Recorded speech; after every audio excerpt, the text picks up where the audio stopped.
মানচিত্র বদলাচ্ছে, দাদাগিরি ফুরিয়ে আসছে। এই ইরান, ইসরায়েল এবং আমেরিকার এই যুদ্ধটা এখনই শেষ হবে না, সেটা প্রায় নিশ্চিত। মধ্যপ্রাচ্য থেকে আমেরিকার দাদাগিরি একদম দুর্বল করেই শেষ হওয়ার সম্ভাবনা সবচেয়ে বেশি। ইরান এখানে একা লড়াই করছে না, যদিও আমরা বাহ্যিক দৃষ্টিতে দেখছি যে ইরান একা লড়াই করছে, আসলে কিন্তু সেটা নয়। রাশিয়া ও চায়না উভয়ই ইরানকে দরকারি অস্ত্র সরবরাহ করছে। এই ভূমিতে আমেরিকাকে আটকে রাখা হবে যাতে তাদের অর্থনীতির রুগ্নদশা হয়ে যায়। আমেরিকাকে দুর্বল করার অংশ হিসেবেই গোটা অঞ্চলে তাদের সবকটি ঘাঁটি টার্গেট করা হচ্ছে এবং মাটিতে মিশে দিচ্ছে ইরান। এতে করে মার্কিন সেনাদের কোনো শেল্টার থাকবে না এবং দাদাগিরি ফলাতে পারবে না।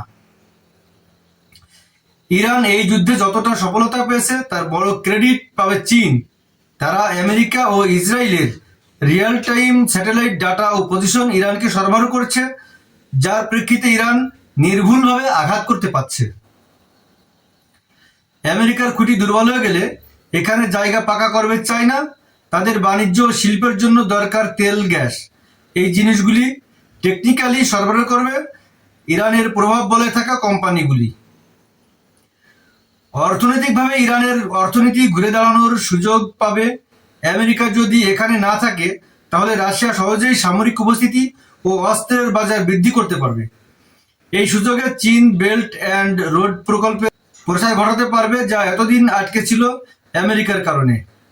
এই যুদ্ধের মূল কারিগরেরা যদি চীন ও রাশিয়া না হতো, ইরানের সাথে যুদ্ধবিরতি করতে চাওয়া মাত্র তারা সুযোগটা লুফে নিত, কিন্তু ইরান এটা করেনি।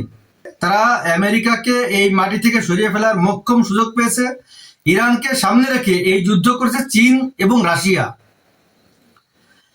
তবে আমেরিকা B-2 বোম্বার দিয়ে ইরানের মিসাইল ঘাঁটির পথ বন্ধ করে দিয়েছে শোনা যাচ্ছে।